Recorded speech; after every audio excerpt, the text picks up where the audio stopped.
Antiterror əməliyyatları vətənin səsinə səs verən, haqqı nahaqqa tapşırmayan mərd övladların şücaət dastanıdır. Hər bir əsgər addımı ilə torpağın qeyrətini, silahı ilə xalqın qürurunu qorudu. Dağlar səssiz, səngərlər susqun görünsə də, işlərində bir millətin dirənişi haykırırdı. Azərbaycanın haqq səsi güllə kimi səsləndi. Torpaq düşmənin izindən təmizləndi. Belə qəhrəmanlarımızdan biri də Rəsulov Nurəddin Akifoğludur. O 1991-ci il oktyabr ayının 31-də Füzuli rayonunda anadan olmuşdur. Hələ 2 yaşındaykən müharibənin ağrı-acılı günlərini yaşayıb və ailəsi ilə birlikdə öz doğma yurdundan məcburi köçkün düşərək Beyləqan rayonunda məskunlaşıblar.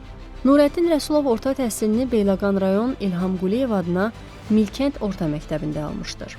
Orta məktəbi bitirdikdən sonra 2008-ci ildə həqiqi hərbi xidmətə yollanır. Onun düşmənə olan qisas hissi həyat yolunu hərbə bağlayır. Hərbi xidməti bitirdikdən sonra orduda qalan Nurəddin Heydərov 2016-cı ildə keçirilən aprel döyüşlərində böyük şücaət göstərir. Nurəddin Heydərovun hərb yolu 2-ci Qarabağ döyüşlərindən də yan keçmir. Döyüşlərdə göstərdiyi şücaətə görə o, cəsur döyüşçü, vətən müharibəsi iştirakçısı, Cəbrayılın azad olunmasına görə, hərbi xidmətdə fərqlənməyə görə medalları ilə təltif edilib. Nurəddin daha sonra komando kursunu uğurla keçərək xidmətini komando birliyi tərkibində baş kəşfiyyatçı olaraq davam etdirib. 2023-cü ilin sentyabrında erməni separatçılarına qarşı keçirilən lokal xarakterli antiterror tədbirləri zamanı Nurəddin şücaəti ilə seçilib. Sentyabrın 19-da Xocalı rayonu Dağyurdu istiqamətində gedən döyüşlərdə Nurəddin qəhrəmancasına şəhidlik zirvəsinə ucalır.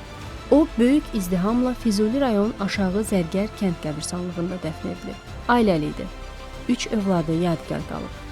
Azərbaycan Respublikası Silahlı Qüvvələrinin hərbi qulluqçusu Nurəddin Rəsulov, Azərbaycan Respublikasının Prezidenti İlham Əliyevin sərəncamına əsasən Vətən uğrunda medalı və 3-cü dərəcəli Vətənə xidmətə görə ordeni ilə təltif edilmişdir.